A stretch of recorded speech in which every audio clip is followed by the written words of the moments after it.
tarde, eu sou o Leandro Cardoso e este é mais um vídeo do canal Vem Pra Luta aí, voltando à sua programação normal. Hoje nós vamos abordar aí a verdadeira zona, né, bagunça ali que foi o UFC 279, que teria, né, como evento principal a luta entre Chimaev e Nate Diaz, né. Acontece que na pesagem, na coletiva de imprensa, rolou um problema entre as equipes ali do Khamzat Chimaev com a equipe do Kevin Holland, gerando uma confusão generalizada, e o UFC cancelou essa coletiva. E aí no dia seguinte toda essa bagunça se confirmou a partir do momento que o Khamzat Chimaev não bateu peso e o Nate Diaz não topou lutar com ele. A saída principal do UFC foi arrumar dentro do próprio card lutadores dispostos a trocar ali de pares, né? E também manter ali o evento em pé, já que ele corria o risco de perder a sua luta principal. Sendo assim, Nate Diaz foi lançado para o Tony Ferguson, né? Então os dois fizeram ali a luta principal da noite de ontem. O Khamzat Chimaev pegou o Holland, que ele já tinha tido problema há 2 dias anteriores, né? E o Li Jingliang foi o mais prejudicado de todos. Pegou aí o Daniel Rodrigues, uma bucha de canhão para ele.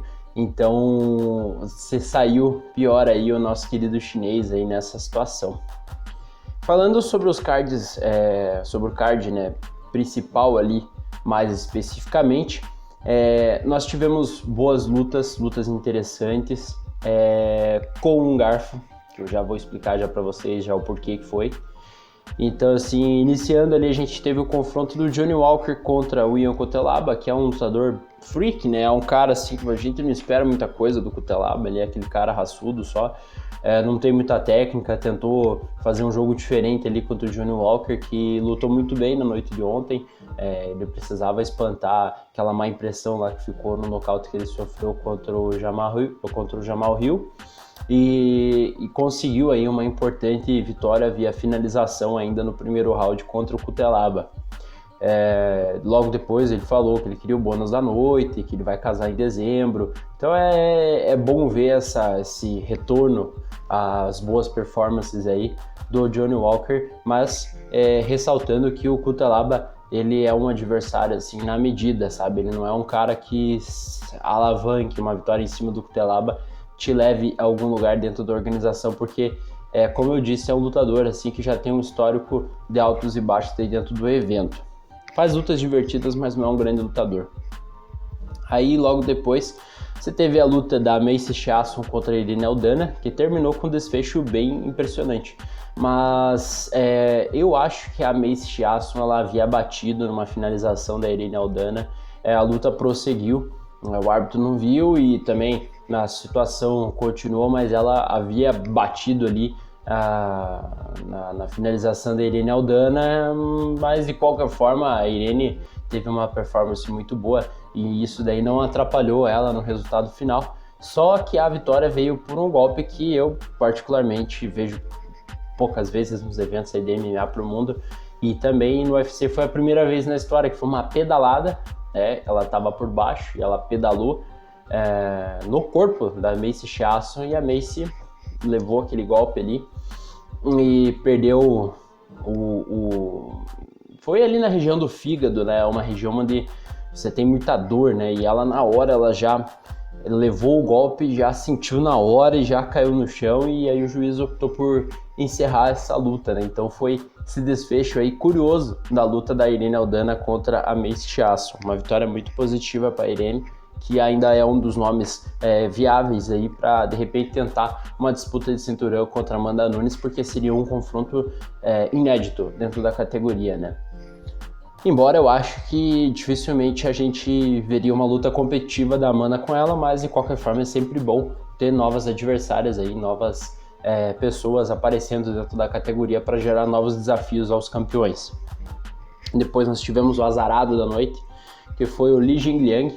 Ele havia dito na semana da luta que tinha comprado um terno muito bacana, tinha mandado fazer um terno aí para aproveitar e participar aí da coletiva, investiu em aulas de inglês para conseguir conversar mais com o público. Não conseguiu pôr nada em prática, porque a coletiva acabou sendo cancelada devido à confusão, e o adversário dele, que seria o Tony Ferguson inicialmente, foi trocado pelo duro Daniel Rodrigues. E para piorar mais ainda, o Li Jingliang ele fez uma boa exibição e no final os juízes deram a vitória pro Daniel Rodrigues. Foi unânime, eu vi 1 ou 2 jornalistas americanos dando a vitória pro Daniel Rodrigues, mas o restante de todos os grandes portais aí pelo mundo, inclusive alguns portais aqui do Brasil também, eu vi muita gente comentando, Renata Rebelo, Lucas Carrano, que são pessoas com muito nome dentro do MMA nacional aqui nessa parte de comentários, todos eles foram unânimes, né? Inclusive o pessoal da transmissão lá do combate, Luciano Andrade, o Fabrício Verdun, eles colocaram vitória do Li Jingliang, e eu também vi isso, eu vi no mínimo 2 rounds ali pro nosso querido chinês, que infelizmente aí sofreu essa derrota via decisão dos juízes, né? Algo que é muito triste, porque ele se ferrou a semana toda e na hora da luta ainda tem um garfo desse, um erro de julgamento que prejudica muito a carreira do carismático Li Jingliang, que é um ótimo lutador, igual o pessoal costuma dizer, é o chinês viável, né? Que luta muito bem e sempre faz lutas divertidíssimas, além de aparentemente ser um cara muito gente boa, né? Então eu fiquei muito triste aí porque ele foi o mais prejudicado durante a semana. Acredito que o Ferguson teria sido um adversário bem melhor para ele nessa etapa da carreira que o Ferguson tá. Pegou um adversário muito duro, que é o Daniel Rodrigues, aí ainda levou esse garfo aí no final da luta. Foi uma semana muito ruim para o nosso querido Li Jingliang. Depois, na sequência, a gente teve os protagonistas, esse merdeiro todo aí que virou o UFC 279, né? Que foi o Khamzat Chimaev lutando aí contra o Kevin Holland. Eu não sei o que dizer assim pra vocês, assim, ele precisava de uma vitória muito... que fosse uma vitória assim muito expressiva pra conseguir limpar a barra dele dessa cagada toda que foi essa situação aí do evento, do qual ele foi o verdadeiro responsável dessa cagada toda que rolou. O público vaiou bastante ele quando ele entrou, o evento foi lá em Las Vegas, mas ele abraçou essa imagem do vilão, finalizou o Kevin Holland numa pressão absurda desde que começou o round. O Kevin Holland foi tocar as luvas, ele já grudou o Kevin Holland na cintura, jogou no chão e dali não soltou mais. Isso mostra o quanto o Gilbert Durinho, né, um brasileiro, fez uma luta muito boa contra o Khamzat Chimaev, exatamente porque você vê assim que com o Durinho ele não se criou dessa forma, sabe? Foi o adversário mais difícil aí que o Khamzat já enfrentou, e eu gostaria muito de ver essa revanche, mas eu acho que dificilmente o UFC vai fazer agora.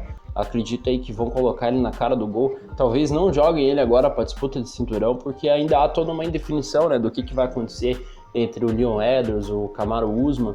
Então, mas não ficaria muito chateado não de ver o Khamzat Chimaev lutando contra o Colby Covington, que eu acho que aqui tá sem par, é um adversário de nome lá nos Estados Unidos, embora eu não goste da pessoa, mas ele é um excelente lutador.